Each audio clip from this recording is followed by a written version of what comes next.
Welcome to Counselors Online Services, or COLS. This video will show you how to generate reports using COLS. To begin, select Reports from the Service Links menu. There are 5 reports to view. The Applicant Status Report includes information about university and program choices, entry points, and more. You can review the reports from the current cycle or previous cycles. You can adjust the fields to generate your own custom report. Enter your search criteria and click Submit. You can open the report in HTML or Excel format. You can sort your columns as needed. The Board Applicant Status Report functions the same as the Applicant Status Report, but is for school boards. Enter your search criteria and click Search. The Courses Not Updated report lists students with courses without a final grade reported before the selected start date. As of the current date, these courses were not updated through a grades file or manually through COLS. You can run this report in February or March to check for dropped courses that still show on students' OUAC accounts.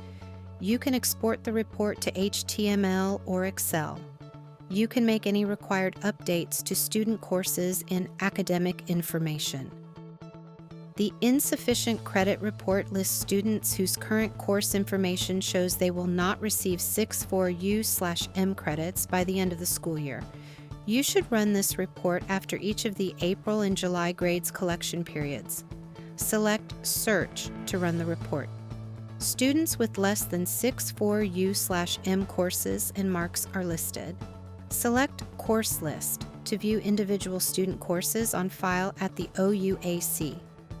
You can export the list to HTML or Excel. You can make any required updates in Academic Information. In mid-July, the OUAC will email the students who appear in the July report. The Repeated Course Errors Report lists students who have repeat courses in error on their COLS student account. Click Review to open the student's academic information and select the Courses tab. You will see the courses that need to be fixed at the bottom of the page under the heading OST File Upload Courses Have Errors. This Repeated Course Errors report ensures that errors on courses repeated out of board at a private or online school or at summer school are included. You have now learned how to successfully generate reports using COLS. For more features and tips about using COLS, check out the COLS resource section on the guidance website.